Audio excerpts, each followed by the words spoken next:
The Rampa Story by Tuesday Lobsang Rampa. Read for you by BlueFriend, July 2016. Chapter 4. Outside the Lubyanka, 3 soldiers were waiting. The prison guard who thrust me through the open door handed a paper to the senior soldier, a corporal. "Sign here, comrade. It is just to say you acknowledge receipt of a deportee." The corporal dubiously scratched his head, licked the pencil, and wiped his palms on his trouser legs before hesitatingly scribbling his name. The prison guard turned back without a word, and the Lubyanka door slammed shut, fortunately this time with me on the outside. The corporal scowled at me. "Now, through you, I have had to sign a paper. Lenin only knows what will happen. I might even end up in the Lubyanka myself. Come on, get moving." The corporal took his place in front of me, with a soldier on each side, and I was marched through the streets of Moscow to a railway station. I had nothing to carry. Everything I owned was upon me, my suit of clothes. The Russians had kept my rucksack, my watch, everything except the clothes which I actually wore. And those clothes? Heavy shoes with wooden soles, trousers and a jacket, nothing else. No underwear, no money, no food, nothing. Yes, there was something. I had in my pocket a paper saying that I was deported from Russia, and that I was free to make my way to Russian-occupied Germany, where I should report to the nearest police station. At the Moscow railway station we sat and waited in the freezing cold. One after the other the soldiers wandered off and returned so that another could go. I sat on the stone platform and shivered. I was hungry. I felt ill and weak. At long last, a sergeant and about 100 men appeared. The sergeant marched down the platform and took a look at me. "Do you want him to die?" he bawled at the corporal. "We have to deliver him at Lwów. See that he eats. We have 6 hours before the train leaves." The corporal and an ordinary soldier each took one of my arms and dragged me to my feet. The sergeant looked me in the face and said, "Not a bad sort of fellow." He looked at my papers, which the corporal was carrying. "My brother was in the Lubyanka," he said, making sure that none of his men were within listening distance. "He did nothing either. They sent him to Siberia. Now I will have you taken for food. Eat well, for after we reach Lwów you will be on your own." He turned away and called 2 corporals. "Look after him. See that he gets all the food and drink he wants. He has to leave us in good condition, or the commissar will say, 'We kill prisoners.'" Wearily I went off between the 2 corporals. At a little eating place outside the station, the senior corporal ordered great bowls of cabbage soup and loaves of black bread. The stuff stank of decayed vegetation, but I managed to get it down. I was so hungry. I thought of the soup we had in the Japanese prison camps, where bits of gristle spat out by the Japanese and food which they left was collected and then made into soup for the prisoners. With the meal inside us, we were ready to leave. A corporal ordered more bread and 3 copies of Pravda. We wrapped our bread in the paper, first being sure that we did not desecrate any pictures of Stalin in the process, and then returned to the railway station. The wait was terrible. 6 hours in the freezing cold, sitting on a stone platform.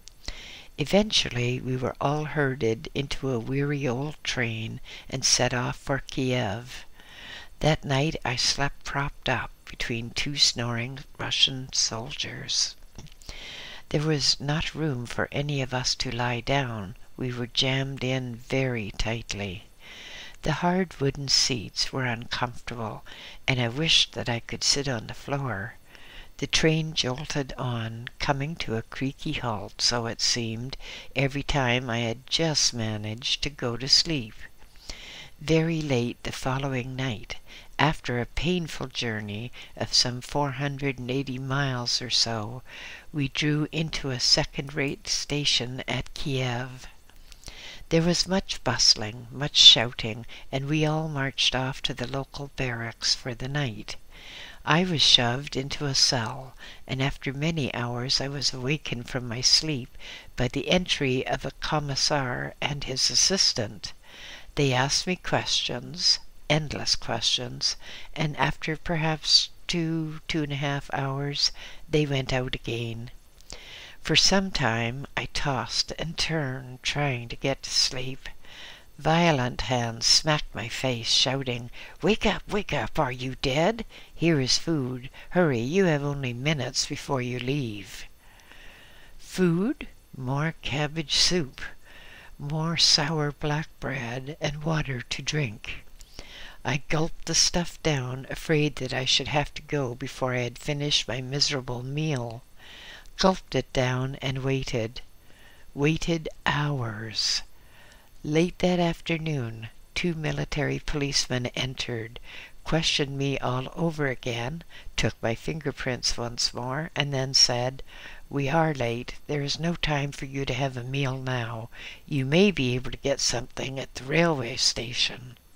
Outside the barracks, 3 troop carriers were waiting. 40 soldiers and I crammed unbelievably into one. The others climbed aboard the other 2 vehicles, and we were off, jolting dangerously along the road to the station, jammed so tight that I could scarcely breathe.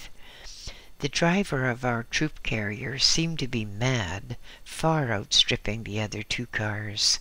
He drove as if all the devils of communism were after him. We swayed and jolted in the back, all of us standing, as there was not room to sit. We careened down the road in a frenzy of speed. There was the shrill squeal of brakes too hastily applied, and the carrier slithered sideways. The side in front of me ripped away in a shower of sparks as we collided with a thick stone wall. Screams, yells, and oaths, and a veritable sea of blood, and I found myself flying through the air. Flying, and I could see below me the wrecked carrier, now blazing furiously. A sensation of falling, a shattering crash, and blackness. "Lobsang," said a well-loved voice, the voice of my guide, the Lama Mingyar Dondap. "You are very ill, Lobsang. Your body is still on earth, but we have you here, in a world beyond the astral. We are trying to help you, because your task on earth is not yet finished." Mingyar Dondap? Ridiculous! He'd been killed by the treacherous communists when trying to arrange a peaceful settlement in Tibet. I had seen the dreadful wounds made when he was stabbed in the back. But of course I had seen him several times since he had passed to the heavenly fields. The light hurt my closed eyes. I thought that I was again facing that wall in the Lubyanka prison, and that the soldiers would again club me between the shoulders with their rifle butts. But this light was different. It didn't hurt my eyes. That must have been the association of ideas, I thought dully. "Lobsang, open your eyes and look at me." The kind voice of my guide warmed me and sent a thrill of pleasure through my being. I opened my eyes and looked about me. Bending over me, I saw the Lama. He was looking better than I had ever seen him on earth. His face looked ageless. His aura was of the purest colors, without trace of passions of earth people. His saffron robe was of a material not of earth. It positively glowed as if imbued with a life of its own. He smiled down at me and said, "My poor Lobsang, man's inhumanity to man has indeed been exemplified in your case, because you have lived through that which would have killed others many times over. You are here for a rest, Lobsang, a rest in what we call the land of the golden light. Here we are beyond the stage of reincarnating. Here we work to help peoples of many different worlds, not merely that called Earth. Your soul is bruised and your body is shattered. We have to patch you up, Lobsang, for the task has to be done, and there is no substitute for you." I looked about me and saw that I was in what appeared to be a hospital. From where I lay, I could look out over a beautiful parkland. In the distance, I could see animals grazing or at play.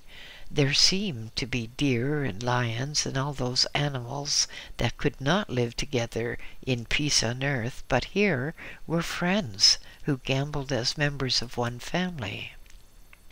A rasping tongue licked my right hand, which hung limply over the side of the bed. As I looked, I saw Shalou, the immense guard cat of the Shakpori, one of my first friends there. He winked at me, and I felt the goose pimples start out all over me as he said, "Ah, my friend Lobsang, I'm glad to see you again, even for this short while. You will have to return to Earth for a time after leaving here, and then, in a few short years, you will return to us for always." A cat talking? Telepathic cat talk I knew well and fully understood, but this cat actually uttered words, not merely telepathic messages. Loud chuckles caused me to look up at my guide, the Lama Minyar Dandap. He really was enjoying himself, at my expense, I thought. My scalp prickled again. Shalou was standing on his hind legs by the bed, resting his elbows beside me. He and the Lama looked at me, then at each other, and both chuckled. Both chuckled, I swear it. "Lobsang," said my guide, "you know there is no death. You know that upon leaving Earth at so-called death, the ego goes to the plane where he or she rests a while before preparing to reincarnate in a body which will afford opportunities for learning other lessons and progressing ever upwards. Here we are in a plane from whence there is no reincarnating. Here we live, as you see us now, in harmony, at peace, and with the ability to go anywhere at any time by what you would call super-astral traveling. Here, animals and humans and other species, too, converse by speech as well as by telepathy. We use speech when close, and telepathy when distant." In the distance I could hear soft music, music which even I could understand. My tutors at the Shakpori had lamented long over my inability to sing or make music.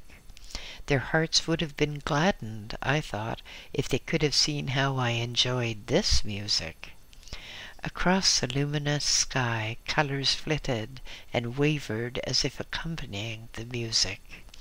Here on this glorious landscape, the greens were greener and the water bluer. Here were no trees gnarled by disease, no leaves with blight upon them.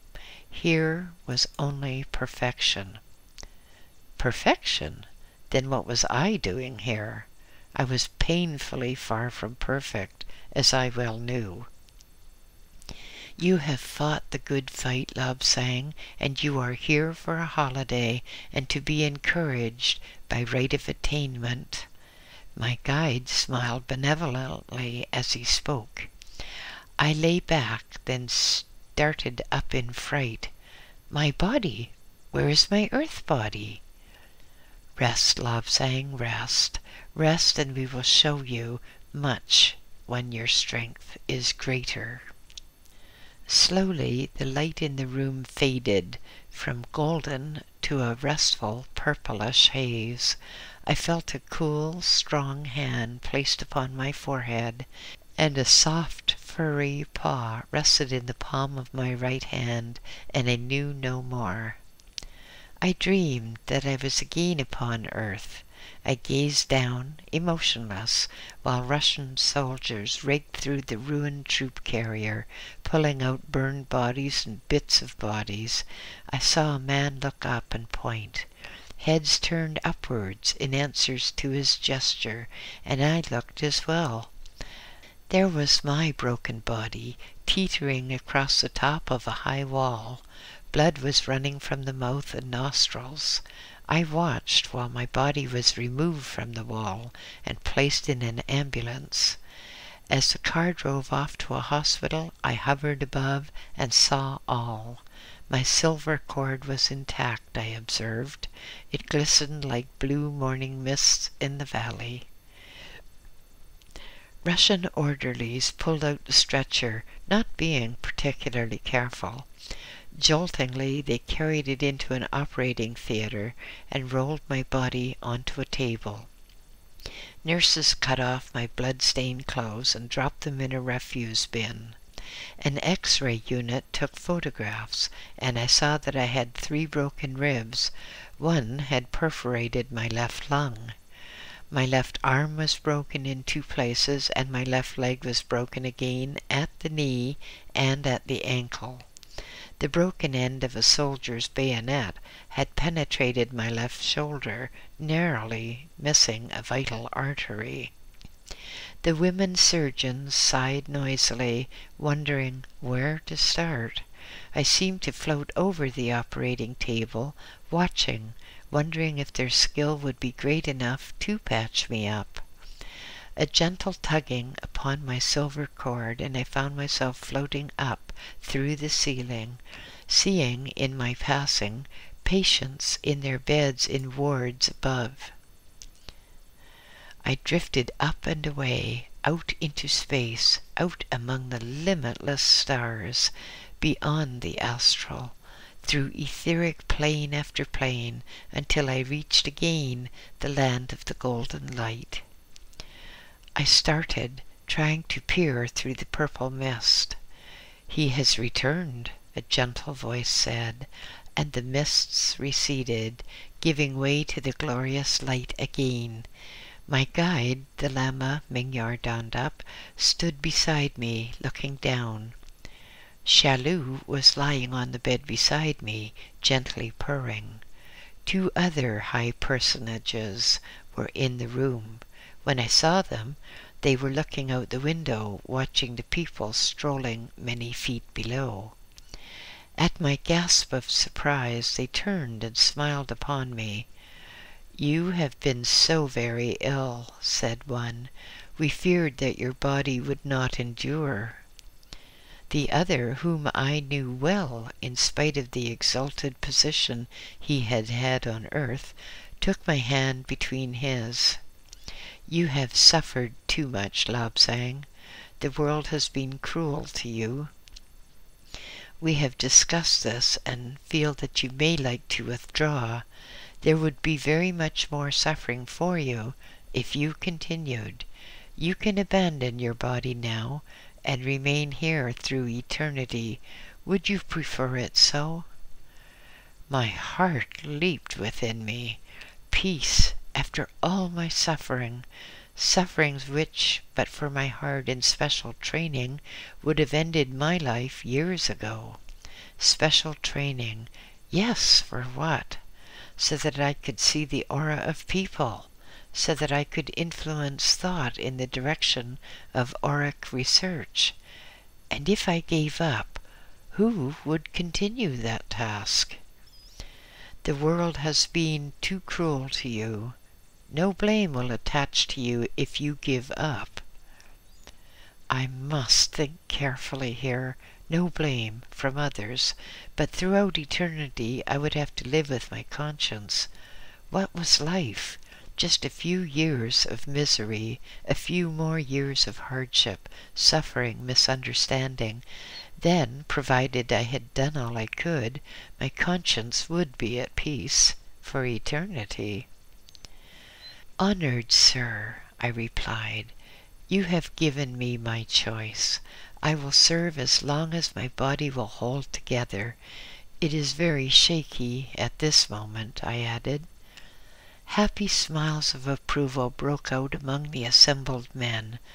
Chalut purred loudly and gave me a gentle, playful bite of love. "Your earth body, as you say, is in a deplorable condition through hardship," said the eminent man. "Before you make a final decision, we must tell you this. We have located a body in the land of England, the owner of which is most anxious to leave. His aura has a fundamental harmonic of yours. Later, if conditions necessitate it, you can take over his body." I nearly fell out of bed in horror. Me take over another body? My guide laughed. "Now, Lobsang, where is all your training? It is merely like taking over the robe of another. And at the passing of 7 years, the body would be yours, molecule for molecule yours, with the selfsame scars to which you are so attached. At first it would be a little strange, as when you first wore Western clothes. I well remember that, Lobsang." The eminent man broke in again. "You have your choice, my Lobsang. You can, with a clear conscience, relinquish your body now and remain here. But if you return to the earth, the time of the changing of bodies is not yet. Before you decide, I will tell you that if you return, you will return to hardship, misunderstanding, disbelief, and actual hatred. For there is a force of evil which tries to prevent all that is good in connection with human evolution. You will have evil forces with which to contend." "My mind is made up," I replied. "You have given me my choice. I will continue until my task is done. And if I have to take over another body, well, so be it." Heavy drowsiness assailed me. My eyes closed in spite of my efforts. The scene faded, and I lapsed into unconsciousness. The world seemed to be spinning round. There was a roaring in my ears and a babble of voices. In some way that I could not explain, I seemed to be tied up. Was I in prison again? Had the Japanese caught me? Was my journey across Russia a dream? Had I really been to the land of the golden light? "He is coming too," said a rough voice. "Hey, wake up!" yelled someone in my ear. Drowsily, I opened my aching eyes. A scowling Russian woman stared into my face. Beside her, a fat woman doctor glanced stonily around the ward. Ward? I was in a ward with perhaps 40 or 50 other men. Then the pain came on. My whole body came alive with flaming pain. Breathing was difficult. I couldn't move. "Ah, he'll do," said the stony-faced doctor as she and the nurses turned and walked away. I lay panting, breath coming in short gasps because of the pain in my left side. No pain-relieving drugs here. Here one lived or died on one's own, neither expecting nor getting sympathy or relief from agony. Heavy nurses stomped by, shaking the bed with the weight of their tread. Every morning callous fingers tore off the dressings and replaced them by others. For one's other needs, one had to depend on the good offices of those patients who were ambulant and willing. For 2 weeks I lay there, almost neglected by the nurses and medical staff, getting what help I could from other patients, and suffering agonies when they could not or would not attend to my needs. At the end of 2 weeks, a stony-faced woman doctor came, accompanied by the heavyweight nurse. Roughly, they tore the plaster off my left arm and left leg. I had never seen any patient treated like this before, and when I showed signs of falling, the stalwart nurse supported me by my damaged left arm. During the next week, I hobbled around, helping patients as best I could. All I had to wear was a blanket, and I was wondering how I could get clothing.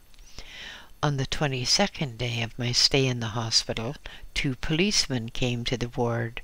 Ripping off my blanket, they shoved a suit of clothes at me and shouted, "Hurry up, you are being deported. You should have left 3 weeks ago." "But how could I leave when I was unconscious through no fault of mine?" I argued. A blow across the face was the only answer. The second policeman loosened his revolver in its holster suggestively. They hustled me down the stairs and into the office of the political commissar. "You did not tell us when you were admitted that you were being deported," he said angrily. "You have had treatment under false pretenses, and now you must pay for it." "Comrade Commissar," I replied, "I was brought here unconscious, and my injuries were caused by a bad driving of a Russian soldier. I have suffered much pain and loss through this." The commissar thoughtfully stroked his chin. How do you know all this if you were unconscious? I must look into the matter. Take him off and keep him in a cell in your police station until you hear from me." Once again I was marched through crowded streets as an arrested man. At the police station my fingerprints were taken once more, and I was taken to a cell deep below the ground level. For a long time nothing happened. Then a guard brought me cabbage soup, black bread, and some very synthetic acorn coffee. The light in the corridor was kept on all the time, and there was no way of telling night from day, nor of marking the passing of the hours. Eventually I was taken to a room where a severe man shuffled his papers and peered at me over his glasses. "You have been found guilty," he said, "of remaining in Russia after you've been sentenced to be deported. True, you were involved in an accident not of your making, but immediately you became conscious you should have drawn the attention of the hospital commissar to your position. In your treatment you have cost Russia much," he went on, "but Russia is merciful. You will work on the roads in Poland for 12 months to help pay for your treatment." "But you should pay me," I answered hotly. "Through the fault of a Russian soldier I have been badly injured." "The soldier's not here to defend himself. He was uninjured, so we shot him. Your sentence stands. Tomorrow you'll be taken to Poland, where you'll work on the roads." A guard roughly grabbed my arm and led me off to the cell again. The next day, I and 2 other men were taken from our cells and marched off to the railway station. For some time, in company with the police, we stood around. Then a platoon of soldiers appeared, and the policeman in charge of us went to the sergeant in charge of the soldiers and presented a form to be signed. Once again we were in the custody of the Russian army.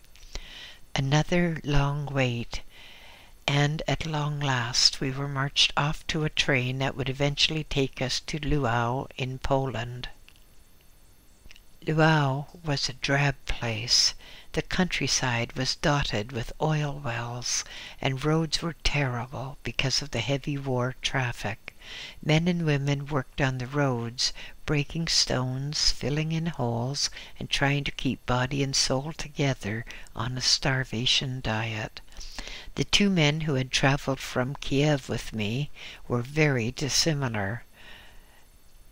Jakob was a nasty-minded man who rushed to the guards with any tale he could trump up. Joseph was different altogether and could be relied upon to pull his weight. Because my legs were bad and made it difficult for me to stand for long, I was given the job of sitting by the side of the road breaking stones. Apparently it was not considered that my damaged left arm and barely healed ribs and lungs were any drawback. For a month I stuck at it, slaving away for my food only. Even the women who worked were paid 2 zloty for each cubic yard of stone they broke. At the end of the month I collapsed, coughing blood. Joseph came to my aid as I lay by the roadside, ignoring the command of the guards. One of the soldiers raised his rifle and shot Joseph through the neck, fortunately missing any vital part. We lay by the side of the road together until a farmer came by in his horse-drawn cart. A guard stopped him, and we were tumbled roughly on top of his load of flax. The guard jumped up beside him, and we trundled off to the prison hospital. For weeks I lay on the wooden planks that served as my bed, and then the prison doctor said that it would have to be moved out. I was dying, and he would get into trouble if any more prisoners died that month. He had exceeded his quota. There was an unusual consultation in my hospital cell. The prison governor, the doctor, and a senior guard. "You will have to go to Styria," said the governor. "Things are not so strict and the country is healthier." "But, governor," I replied, "why should I move? I am in prison for no offense, for I have done no wrong at all. Why should I move and keep quiet about it? I will tell everyone I meet how it was arranged." There was much shouting, much bickering, and at last I, the prisoner, came up with a solution. "Governor," I said, "you want me out to save yourselves. I will not be shunted to another prison and keep quiet. If you want me to remain silent, let Joseph Cochino and I go to Styria as free men. Give us clothes that we may be decent. Give us a little money that we may buy food. We will remain silent, and we will go right away over the Carpathians." The governor grumbled and swore, and all the men rushed out of my cell. The next day the governor came back and said that he had read my papers and saw that I was a man of honor, as he put it, who had been jailed unjustly. He would do as I said. For a week nothing happened. Nothing more was said.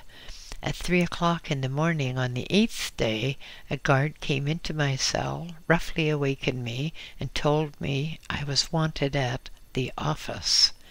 Quickly I dressed and followed the guard to the office. He opened the door and pushed me inside. A guard was sitting inside with 2 piles of clothing and 2 Russian army packs. Food was on a table. He motioned me to be silent and come to him. "You are being taken to Styria," he whispered. "When you get there, ask the guard, there will be one only, to drive you a little farther. If you can get him on a quiet road, overpower him, tie him up, and leave him by the side of the road. You have helped me with my illness, so I will tell you that there is a plot to shoot you as escapees." The door opened and Joseph came in. "Now eat your breakfast," said the guard, "and hurry up. Here is a sum of money to help you on your way." Quite a large sum it was, too. I could see the plot. The prison governor was going to say that we had robbed him and escaped. With breakfast inside us, we went out to a car, a 4-wheeled drive, Jeep type. A surly police driver sat at the wheel, revolver on the seat beside him. Curtly motioning to us to get in, he let in the clutch and shot out of the open gate. 35 miles on our way, 5 miles from Styria, I thought it was time to act. Quickly, I reached over and did a little judo push under the guard's nose, with the other hand taking the steering wheel. The guard toppled, foot hard on the accelerator. Hastily, I switched off and steered the car to the side of the road. Joseph was watching open-mouthed. Hastily, I told him of the plot. "Quick, Joseph, off with your clothes and put on his. You will have to be the guard," I said. "But Labsang," wailed Joseph, "I cannot drive, and you don't look like a Russian." We pushed the guard out of the way, and I got into the driver's seat, started the engine, and drove on until we reached a rutted lane. We drove along a little way and stopped. The guard was stirring now, so we propped him up. I held the gun at his side. "Guard," I exclaimed as fiercely as I could manage, "if you value your life, you'll do as I say. You will drive us around the outskirts of Styria and on to Skoli. There we will let you go." "I will do anything you say," whimpered the guard, "but if you're going to cross the border, let me cross with you or I will be shot." Joseph sat in the back of the jeep, carefully nursing the gun and looking with considerable longing at the back of the guard's neck. I sat by the driver in case he should try any tricks, such as running off the road or throwing away the ignition key. We sped along, avoiding the main roads. The countryside became more hilly as we moved up into the Carpathian Mountains. The trees became denser, providing better hiding places. At a suitable spot, we stopped to stretch our legs and have some food, sharing what we had with the guard. At Veliki Berezhny, almost out of petrol, we stopped and hid the jeep. With the guard between us, we moved stealthily along. This was border country, and we had to be careful. Anyone who has sufficient reason can cross the border of any country. It merely calls for a little ingenuity and enterprise. I have never had the slightest real trouble in crossing a frontier illegally. My only difficulties have been when I had perfectly legitimate passport. Passports merely inconvenience the innocent traveler, causing him to be subjected to ridiculous red tape. Lack of a passport has never hindered a person who had to cross frontiers. However, presumably there have to be passports in order to harass harmless travelers and give work to hordes of often very unpleasant officials. This is not a treatise on how to cross frontiers illegally, so I will just say that without difficulty the three of us entered Czechoslovakia. The guard went his way and we went ours. "My home is at Lviv," said Joseph. "I want to go home. You can stay with me as long as you like." Together we made our way to Kosice, Zvolin, and on to Lviv, walking, getting lifts, and riding on trains. Joseph knew the country well, knew where to get potatoes or beets or anything that could be eaten. At long last, we walked up a mean street in Lviv to a small house. Joseph knocked, and as there was no reply, knocked again. With extreme caution, a curtain was drawn aside an inch or so. The watcher saw and recognized Joseph. The door was flung open and he was dragged inside. The door slammed in my face. I paced up and down outside. Eventually the door opened again, and Joseph came out looking more troubled than I had thought possible. "My mother won't have you in," he said. "She says there are too many spies about, and if we have anyone else in, we may all get arrested. I'm sorry." With that, he turned shamefacedly away and re-entered the house. For long moments I stood dazed. I had been responsible for getting Josef out of prison. I had saved him from getting shot. My efforts had brought him here, and now he had turned and left me to manage the best way I could. Sadly, I turned and retraced my way down the street and on the long road again. No money, no food, no understanding of the language. I marched on blindly, saddened at the treachery of one I had called my friend. For hour after hour I plodded along by the side of the highway. The few passing cars gave me not a glance. There were too many people on the march for me to attract any attention. A few miles back I had assuaged my hunger somewhat by picking up some half-rotten potatoes, which a farmer had put out for his pigs. Drink was never a problem, for there was always streams. Long ago I had learned that streams and brooks were safe, but rivers were polluted. Far ahead of me on the straight road I saw a bulky object. In the distance it appeared to be a police truck or road blockage. For several minutes I sat by the side of the road watching.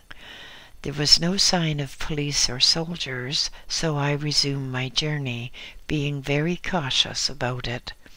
As I drew near, I saw that a man was trying to do something to the engine. He looked up at my approach and said something which I didn't understand. He repeated it in another language, and then another. At last I could roughly understand what he was saying. The engine had stopped and he couldn't make it go. Did I know about motors? I looked and fiddled about, looked at the points, tried the starter. There was ample petrol. Looking under the dash at the wiring, I saw where the insulation had worn away, cutting off the ignition when the car had hit a bump in the road and jolted two bare wires together. I had no insulating tape or tools, but it was merely the work of moments to wrap the wires in strips of cloth and tie them safely. The engine started and purred smoothly. Something wrong here, I thought. This engine goes too well to be an old farmer's car. The man was hopping up and down with joy. "Brava, brava," he kept exclaiming. "You have saved me." I looked at him in some puzzlement. How had I saved him? By starting his car. He looked me over carefully. "I have seen you before," he said. "You were with another man, and you were crossing the River Horn Bridge at Levis." "Yes," I replied, "and now I am on my way alone." He motioned me to get into the car. As he drove along, I told him all that had happened. By his aura, I could see that he was a trustworthy and well-intentioned man. "The war ended my profession," he said, "and I have to live and support my family. You're good with cars, and I can use a driver who will not get stuck on the road. We take foodstuffs and a few luxury articles from one country to another. All you have to do is drive and maintain a car." I looked very dubious. Smuggling? I had never done it in my life. The man looked at me and said, "No drugs, no weapons, nothing harmful. Food to keep people alive, and a few luxury articles for women to keep them happy." It seemed peculiar to me. Czechoslovakia did not appear to be a country which could afford to export food and luxury goods. I said so, and the man replied, "You're perfectly correct. It all comes from another country. We merely forward it on. The Russians steal from the occupied peoples, taking all their possessions. They put all the valuable goods on trains and send back loads of stuff to high party leaders. We merely intercept those trains, which have the most good food, which we can direct to other countries who are in need. All the frontier guards are in on it. You would merely have to drive, with me beside you." "Well," I said, "show me in this truck. If there are no drugs, nothing harmful, I will drive you to wherever you wish." He laughed and said, "Come in the back, look as much as you want. My regular driver is ill, and I thought I could manage this car myself. I cannot, for I know nothing of mechanical things. I was a well-known lawyer in Vienna before the war put me out of work." I rummaged and turned out the back. As he said, there was only food and a few silk things which women wear. "I'm satisfied," I said. "I'll drive you." He motioned me to the driver's seat, and we were off on a journey which took me through Bratislava into Austria, through Vienna and Klagenfurt, and eventually into Italy, where the journey ended at Verona. Frontier guards stopped us, made a show of inspecting the goods, then waved us on, when a little package was placed in their hands. Once a police car raced ahead of us, stopped suddenly, and caused me to really stand on the brakes. 2 policemen dashed at us with drawn revolvers. Then, on production of certain papers, they backed away, looking very embarrassed and muttering profuse apologies. My new employer seemed to be very pleased with me. "I can put you in touch with a man who runs trucks to Lausanne in Switzerland, and if he's as satisfied as I am, he can pass you on to someone who will get you to Ludwigshafen in Germany." For a week we lazed in Venice while our cargo was being unloaded and other goods put aboard. We also wanted a rest after the exhausting drive. Venice was a terrible place for me. I found it difficult to breathe in that lowland.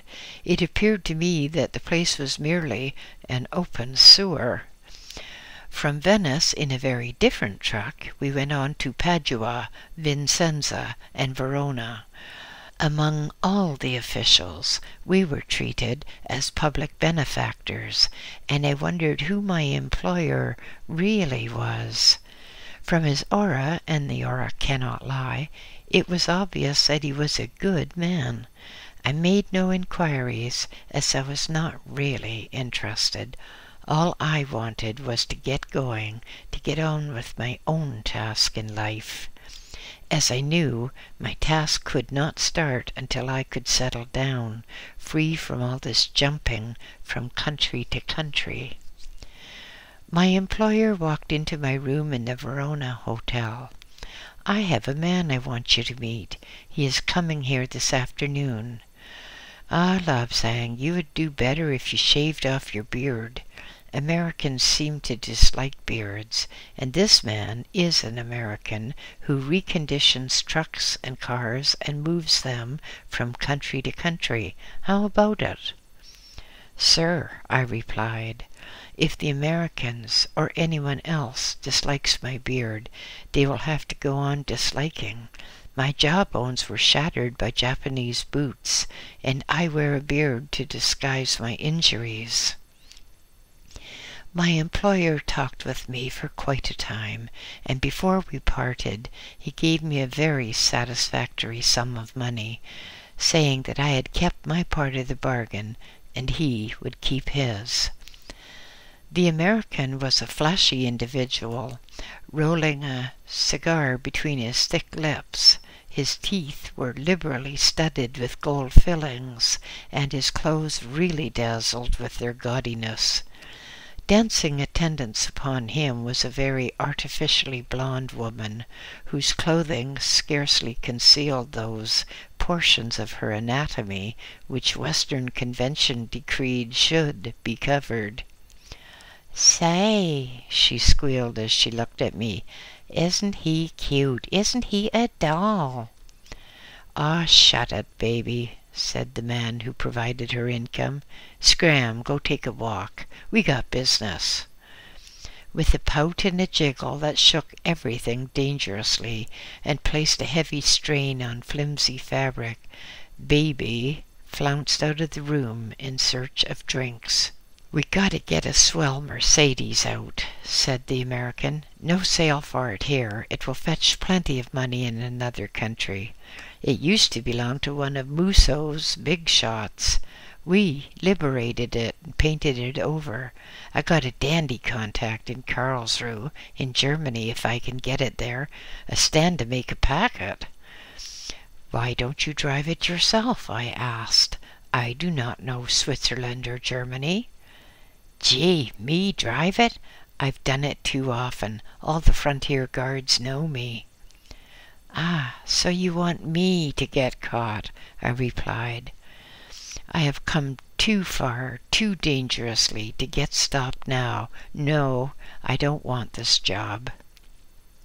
"Ah, man, it's a cinch for you. You look honest, and I can provide papers saying that it's your car and you're a tourist. Sure, I can give you all the papers." He fished in a large briefcase which he was carrying, and shoved a whole sheaf of papers and forms at me. Idly, I glanced at them. Ship's engineer. I saw that they referred to a man, a ship's engineer. His union card and all were there. Ship's engineer.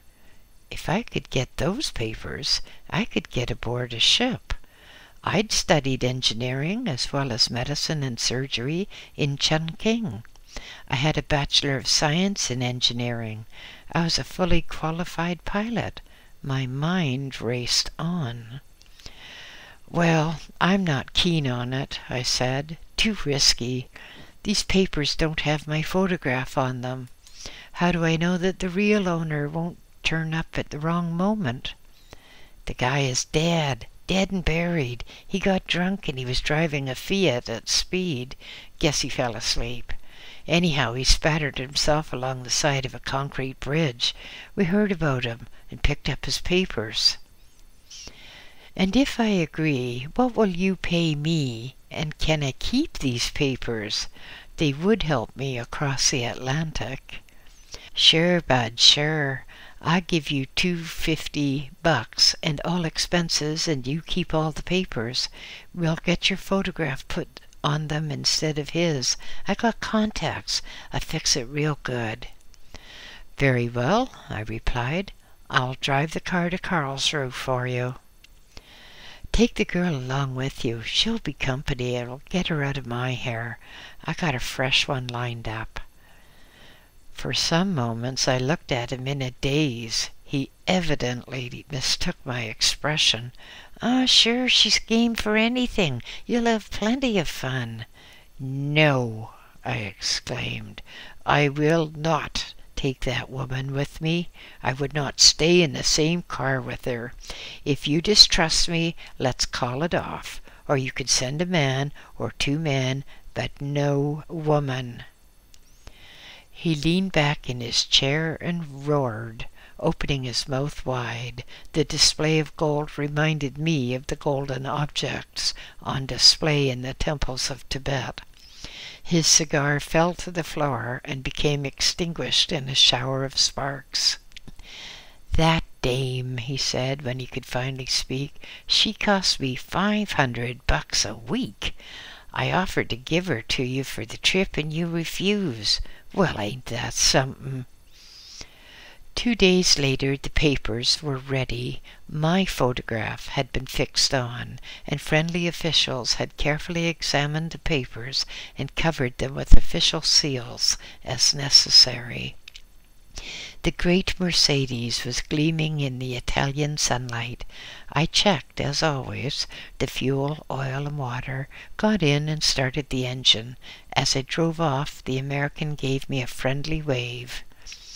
At the Swiss border, the officials very carefully inspected the papers, which I presented. Then they turned their attention to the car. A probe into the fuel tank to make sure there was no false compartment, tapping along the body to make sure that nothing was hidden beneath the metal panels. 2 guards looked underneath, under the dash, and even looked at the engine. As they gave me clearance and I moved off, shouts broke out behind me. Quickly I braked. A guard ran up, panting. "Hey, will you take a man to Martigny?" he asked.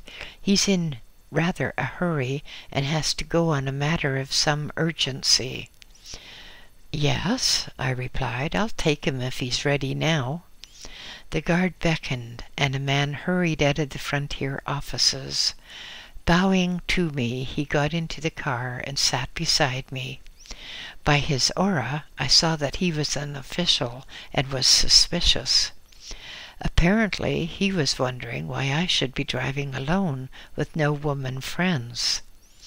He was a great talker, but he left time enough to ply me with questions which I could answer.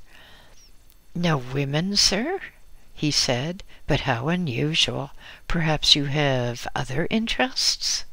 I laughed and said, "You people think only of sex. You think that a man traveling alone is a freak, someone of whom you must be suspicious. I'm a tourist. I'm seeing the sights. I can see women anywhere." He looked at me with some understanding in his eyes, and I said, "I will tell you a story which I know is true. It's another version of the Garden of Eden. Throughout history, in all the great religious works of the world, there have been stories which some have believed, but which others, with perhaps greater insight, have regarded as legends designed to conceal certain knowledge which should not fall before any chance person, because such knowledge can be dangerous in such hands. Such is the story or legend of Adam and Eve in the Garden of Eden, wherein Eve was tempted by a serpent, and in which she ate the fruit of the tree of knowledge, and, having been tempted by the serpent, and having eaten of the tree of knowledge, they gazed upon each other and saw that they were naked. Having obtained this forbidden knowledge, they were no longer allowed to remain in the Garden of Eden. The Garden of Eden, of course, is that blissful land of ignorance in which one fears nothing because one understands nothing, in which one is, to all intents and purposes, a cabbage. But here, then, is the more esoteric version of the story. The man and woman are not just merely a mass of protoplasm, of flesh stuck upon a bony frame. Man is, or can be, a much greater thing than that. Here on this earth we are mere puppets of our overself, that overself which temporarily resides in the astral, and which obtains experience through the flesh body, which is the puppet, the instrument of the astral. Physiologists and others have dissected man's body, and they have reduced everything to a mass of flesh and bone. They can discuss this bone or that bone, and they can discuss various organs, but these are all material things. They have not discovered, nor have they ever tried to discover, the more secret things, the intangible things, things which the Indians, the Chinese, and the Tibetans knew centuries and centuries before Christianity. The spine is a very important structure indeed. It houses the spinal cord, without which one is paralyzed, without which one is useless as a human. But the spine is more important than that. Right in the center of the spinal nerve, the spinal cord is a tube which extends to another dimension. It is a tube upon which the force known as Kundalini can travel when awakened. At the base of the spine is what the Easterners call the serpent fire. It is the seat of life itself. In the average Westerner, this great force is dormant, asleep, almost paralyzed with disuse. Actually, it is like a serpent coiled at the base of the spine, a serpent of immense power, but which, for various reasons, cannot escape from its confines for the time being. This mythical figure of a serpent is known as the Kundalini, and in awakened Easterners, the serpent force can rise through the channel in the spinal nerve, rise straight up to the brain and beyond into the astral. As it rises, its potent force activates each of the chakrams, or centers of power, such as the umbilicus, throat, and various other parts. When those centers are awakened, a person becomes vital, powerful, dominant. With complete control of the serpent force, one can achieve almost anything. One can move mountains, or walk on water, or levitate, or allow oneself to be buried in the earth in a sealed chamber from which one would emerge alive at any specified time. So we have it in the legend that Eve was tempted by a serpent. In other words, in some way, Eve got to know about the Kundalini.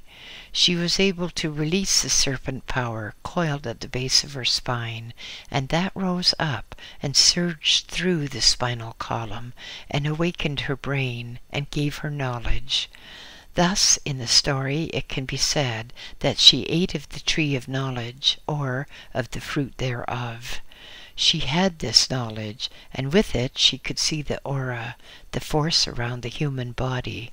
She could see the aura of Adam, his thoughts, his intentions. And Adam, too, being tempted by Eve, had his Kundalini awakened, and then he could see Eve as she was. The truth is that each gazed upon the aura of the other, seeing the other's naked astral form, the form unclothed by the human body, and so could see all the other's thoughts, all his desires, all his knowledge, and that should not be at the stage of evolution of Adam and Eve. Old priests knew that under certain conditions the aura could be seen. They knew that the Kundalini could be awakened by sex. So in the old days, priests taught that sex was sinful, that sex was the root of all evil, and because Eve tempted Adam, sex was the downfall of the world. They taught this because sometimes, as I've said, sex can stir the Kundalini, which rests dormant in most people at the base of the spine. The Kundalini force is coiled down low, a terrific force, like a clock spring the way it is coiled. Like a clock spring suddenly uncoiled, it can do damage. This particular force is located at the base of the spine, part of it actually within the generative organs. People of the East recognize this. Certain of the Hindus use sex in their religious ceremonies. They use a different form of sex manifestation and a different sex position to achieve specified results, and they do achieve those results. The ancients, centuries and centuries ago, worshipped sex. They went in for phallic worship. There were certain ceremonies in temples which raised the Kundalini, which gave one clairvoyance, telepathy, and many other esoteric powers. Sex used properly, and in a certain way in love, can raise one's vibrations. It can cause what the Easterners call the flower of the lotus to open, and to embrace the world of the spirit. It can cause the Kundalini to surge and to awaken certain centers, but the sex and the Kundalini should never be abused. One should complement and supplement the other. Those religions which say that there should be no sex between husband and wife are tragically wrong. This is often advocated by many of the more dubious cults of Christianity. The Roman Catholics come nearer to the truth when they advise husband and wife to have sexual experiences, but the Catholics advocate it blindly, not knowing why, and believing that it is merely for the procreation of children, which is not the main purpose of sex, although most people believe it is. These religions, then, which say that one should have no sexual experiences, are trying to stifle individual evolution and the evolution of the race. This is how it works. In magnetism, one obtains a powerful magnet by arranging the molecules of the substance to face in one direction. Normally, in a piece of iron, for example, all the molecules are in any direction, like an undisciplined crowd. They are haphazardly arranged, but when a certain force is applied, in the case of iron a magnetizing force, all the molecules face in one direction, and so one has the great power of magnetism, without which there would be no radio or electricity, without which there would be no road or rail transport or air travel either. In the human, when the Kundalini is awakened, when the serpent fire becomes alive, then the molecules in the body all face in one direction, because the Kundalini force, in awakening, has pulled the molecules in that direction. Then the human body becomes vibrant with life and health. It becomes powerful in knowledge. It can see all. There are various methods of awakening the Kundalini completely, but this should not be done except with those who are suitably evolved, because of the immense power and domination of others which a complete awakening would give, and power can be abused and used for ill. But the Kundalini can be partly awakened and can vivify certain centers by love between a married couple. With the true ecstasy of intimacy, the molecules of the body become so arranged that many of them face in one direction, and so these people become people of great dynamic power. When all the false modesty and all the false teachings about sex are removed, then once again will man arise as a great being. Once again will man be able to take his place as a traveler to the stars. End of chapter 4.